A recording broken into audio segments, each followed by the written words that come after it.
Hey, respiratory warriors! So, we've all seen the patient who walks in wheezing, clutching their chest, and just gasping for air.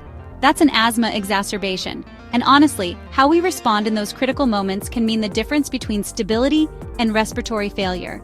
Today, let's break down the triggers, warning signs, and what nurses need to do and fast.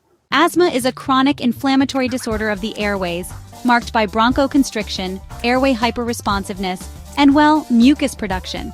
During an exacerbation, the smooth muscles around the bronchi tighten and the lining swells, narrowing the airway.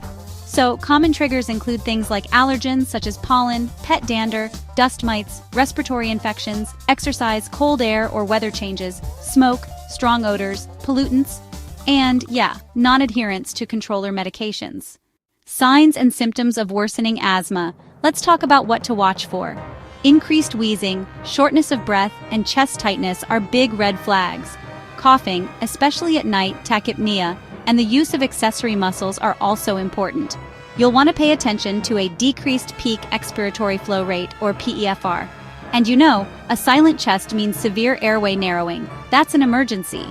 If you see cyanosis, confusion, or exhaustion, that can mean impending respiratory failure. Alright, let's talk about the immediate nursing interventions for acute exacerbations. First, you want to administer rapid-acting bronchodilators.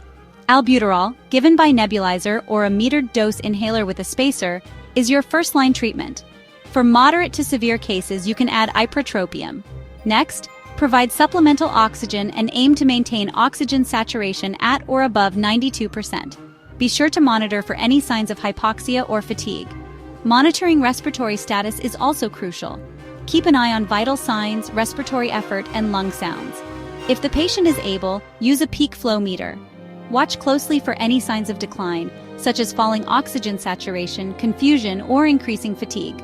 Corticosteroids, either oral or intravenous, are important to reduce inflammation during moderate to severe attacks, and be prepared for escalation. Consider magnesium sulfate or even intubation if the patient starts to decompensate. Now let's shift to controlling asthma today and preventing problems tomorrow. Patient education is key here. Make sure to teach the difference between rescue and controller medications. Rescue meds include albuterol, while controllers are inhaled corticosteroids like fluticasone or budesonide, long-acting beta agonists, and leukotriene modifiers. Reinforce the importance of trigger avoidance. Think dust-proof bedding, absolutely no smoking indoors, and allergy testing if needed. Every patient should have an individualized, color-coded asthma action plan with green, yellow, and red zones. This guide helps them know when to increase their meds or seek help.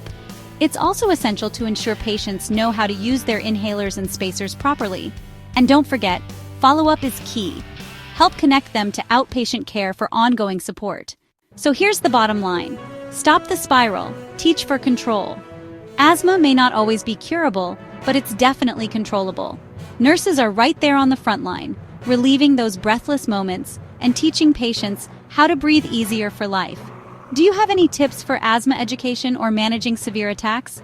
Please share them below, and don't forget to like, subscribe, and follow for more pulmonary nursing content. Because honestly, knowledge is the best medicine.